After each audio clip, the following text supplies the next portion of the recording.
thanks to the organizers for allowing me to participate in this conference. And I'd like to talk about oxidative stress and inflammation in diabetic retinopathy and retinal vascular diseases, modulation by NRF2. So retinal vascular diseases, including diabetic retinopathy, retinal vein occlusions, and retinopathy of prematurity, are a major cause of visual impairment. And they share common pathophysiologic processes, including oxidative stress and pro-inflammatory changes. There's definitely a need for additional therapies, especially for earlier stages of disease.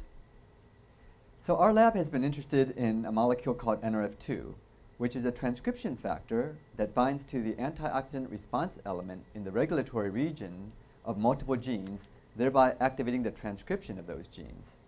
NRF2 is a major regulator of the antioxidant response, and it also has anti-inflammatory properties.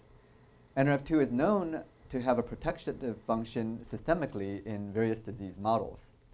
However, less is known about the role of NRF2 in the retina.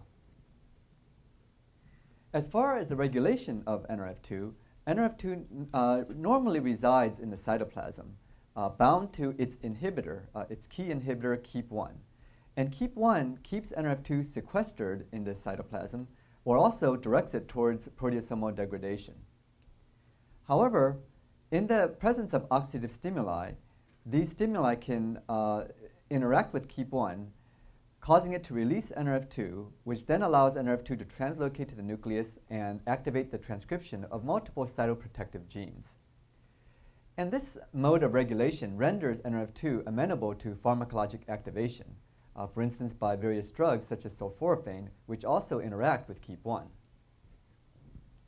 So our objective was to further elucidate the role of NRF2 in retinal disease, especially concentrating on NRF2 knockout mice to examine the effect of loss of function of NRF2. We first looked at NRF2 in the retinal ischemia-reperfusion model. And this is a model, an experimental model, in which the intraocular pressure of the mice or rats is experimentally increased to about 90 to 120 millimeters of mercury. And at that pressure, that exceeds the retinal arterial pressure, and therefore the retinal blood flow is completely shut off, so that you have an ischemia phase from anywhere from 45 to 90 minutes, whatever you choose.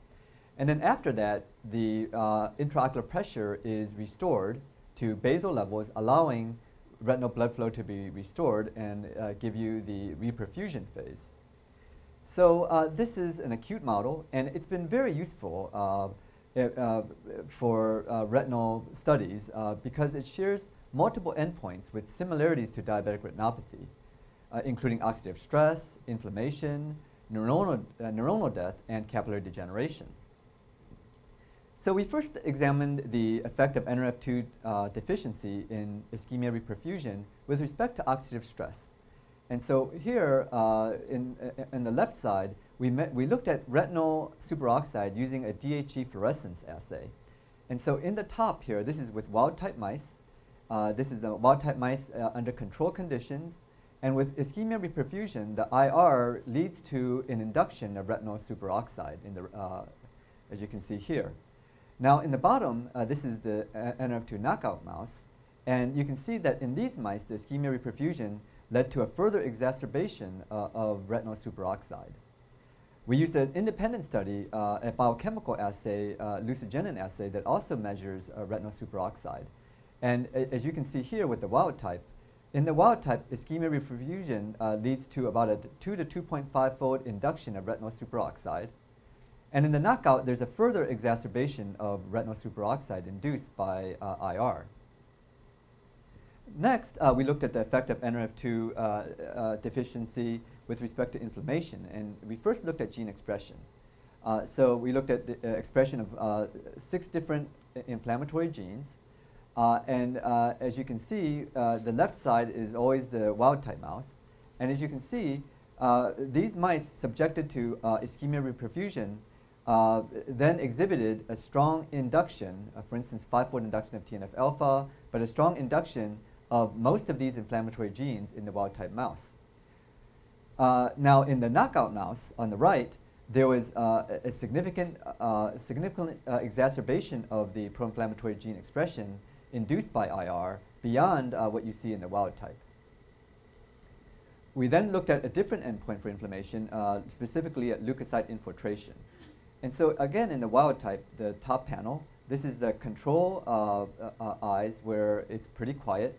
But with ischemia-reperfusion, you can see an induction of leukocyte infiltration into the retina and vitreous, as you can see here.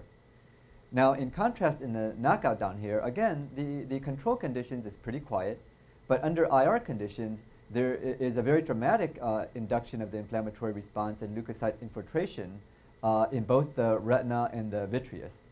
And this is a quantitation of the difference between the knockout and the wild type, that there's about a 6-fold increase in leukocyte infiltration into the retina and vitreous in the knockout mouse. So then we looked at some pathologic endpoints. And one of the key pathologic endpoints in IR injury is capillary degeneration. And for this, we use the Trypsin digest procedure. So this is 7 days after the reperfusion injury.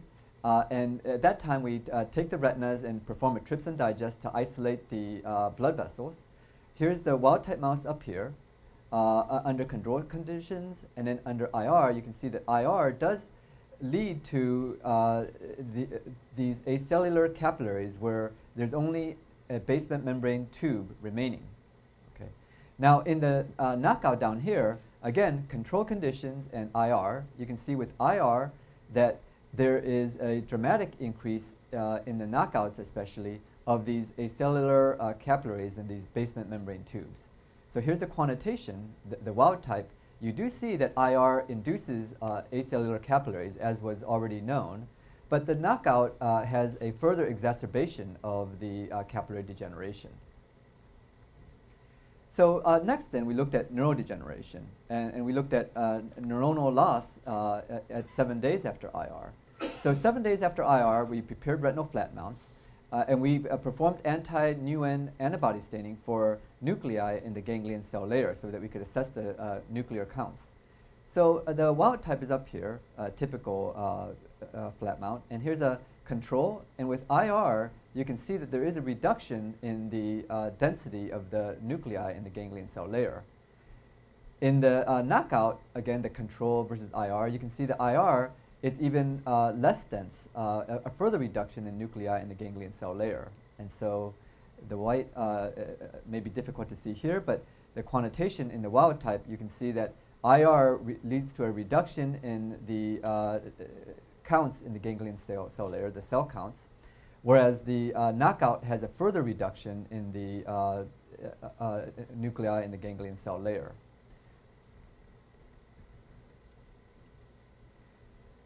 So with that then, we turn to the effect of NRF2 in diabetic retinopathy. Here, just to talk a little bit about NRF2 in chronic disease, NRF2 is known to play a protective role in several chronic disease processes, for instance, in emphysema and other disease processes in the lung. And in these systemic disease processes, what people have generally reported is that with the NRF2 knockout, there is earlier damage as compared to the wild type, and also greater damage as compared to the wild type.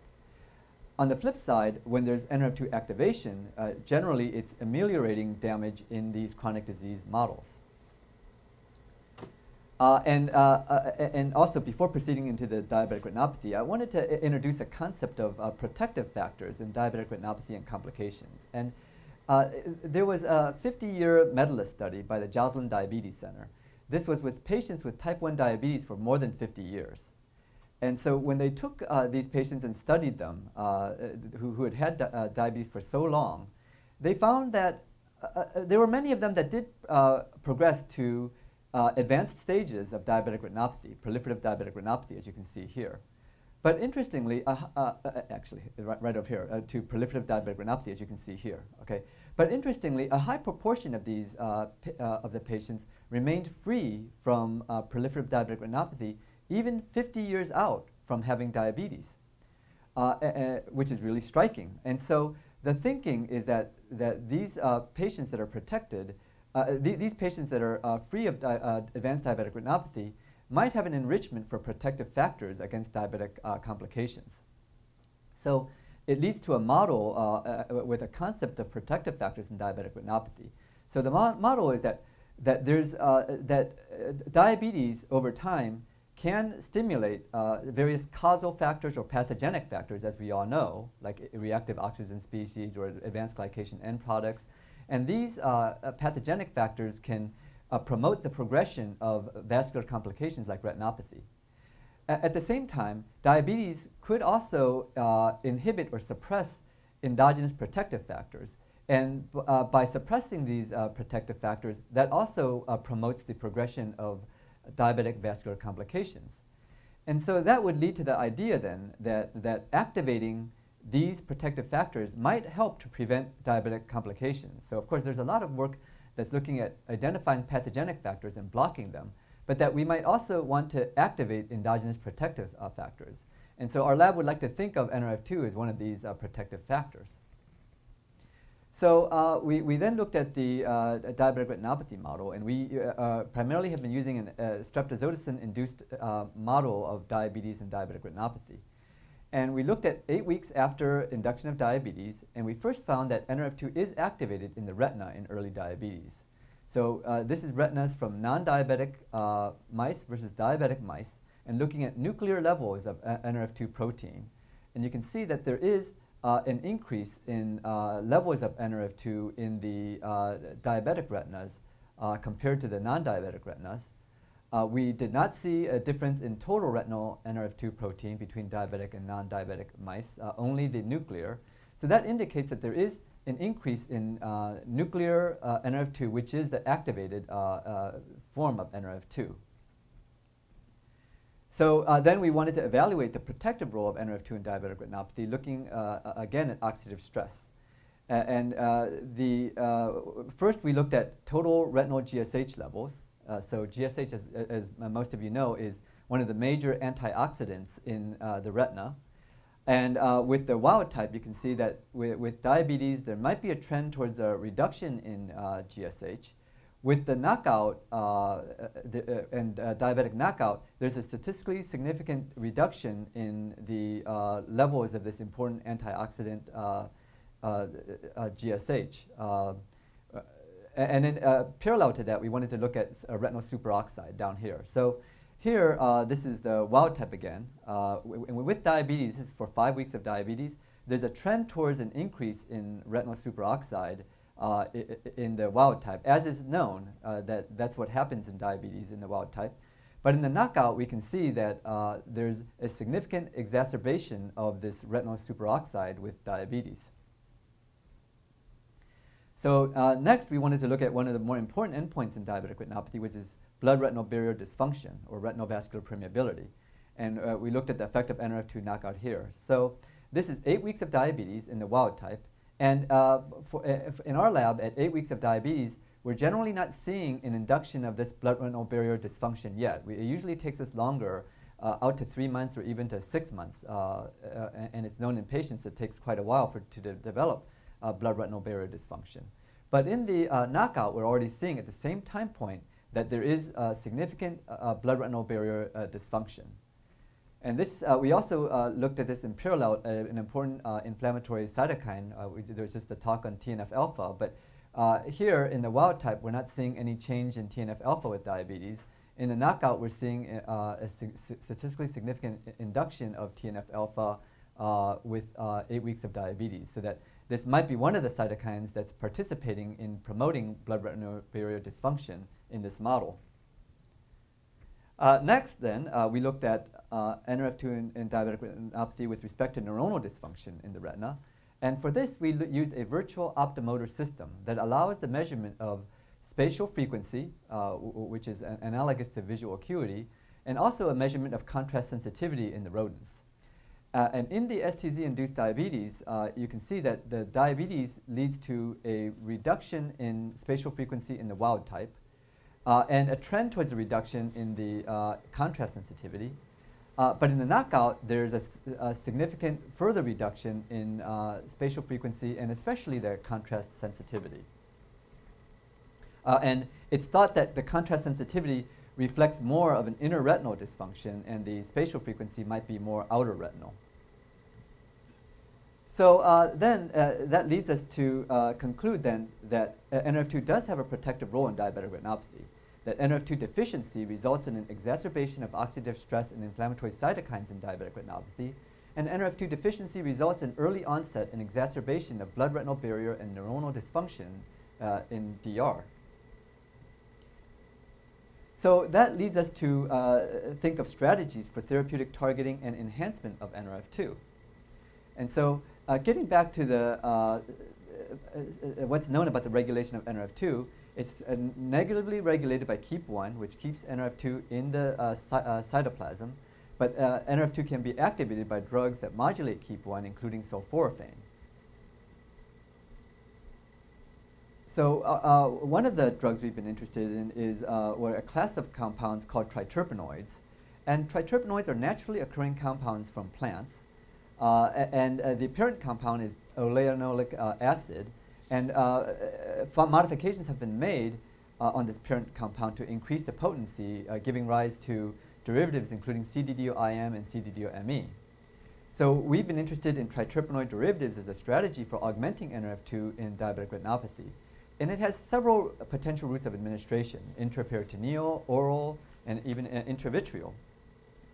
So first, we wanted to see whether or not we could use triterpenoids to as a way to pharmacologically activate NRF2 in the retina.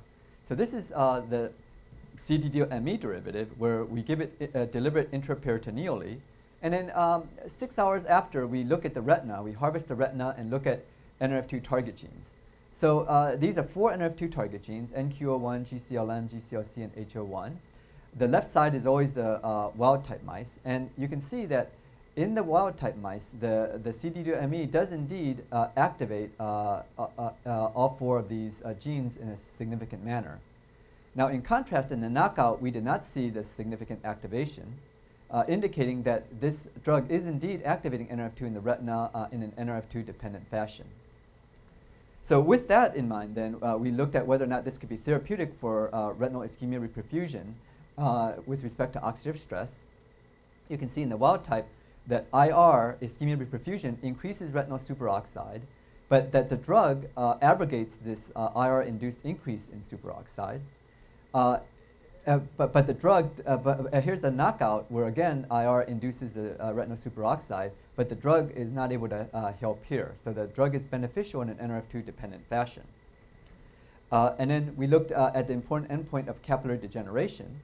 And here again with the wild type, you can see that the IR increases capillary degeneration. The drug largely abrogates that IR-induced increase in capillary degeneration.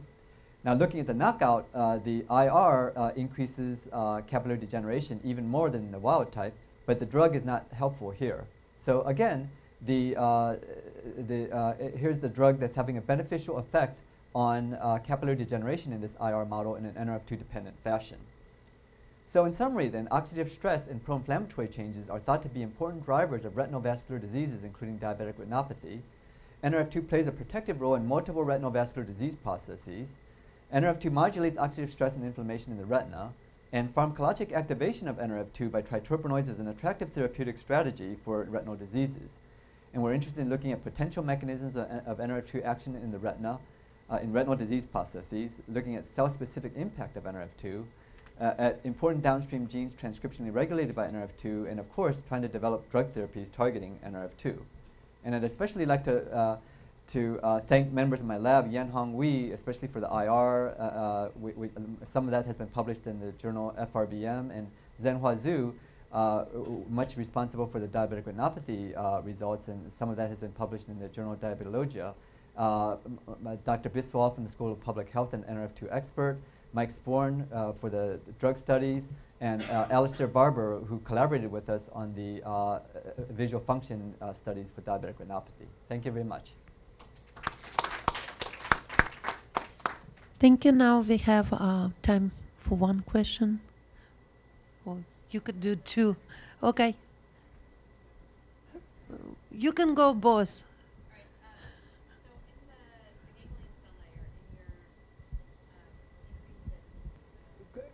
good question. We have not yet distinguished whether or not it's specifically the ganglion cells. Well, all we can say right now is that it is the ganglion cell layer.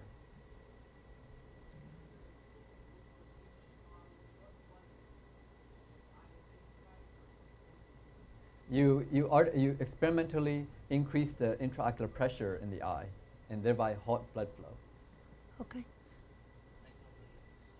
Just wondering, actually related to the first question, your effect on the contrast sensitivity is incredibly dramatic in the knockout. Do you have any idea why? Did you look at the inner retina or otherwise in this context? Yeah, we looked histologically, and what we wanted to look at whether in the DR model there might also be a reduction in cell numbers, and we didn't detect a decrease in cell numbers the way that we did in the IR model. So at this point, we're concluding that it's more of a functional effect rather than an effect on cell death. But that's where we are right now with that.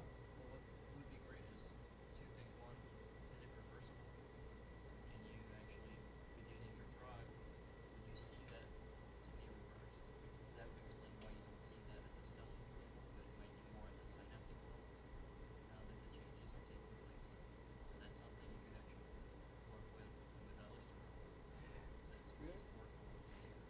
Great question. We're very interested in that. One more question. Okay, last one. Because we have fallen between.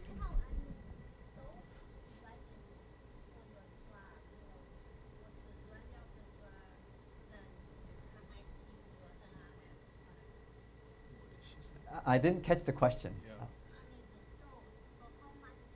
Dose. Oh, there's definitely a dose-dependent effect of the drug. I didn't show the dose-response curve. So what I'm showing you is what we found to be the optimal dose of the drug that achieved a good induction of NRF2 target genes and a good therapeutic effect. Think.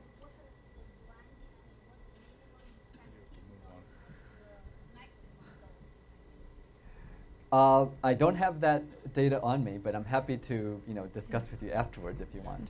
Thank you. So for the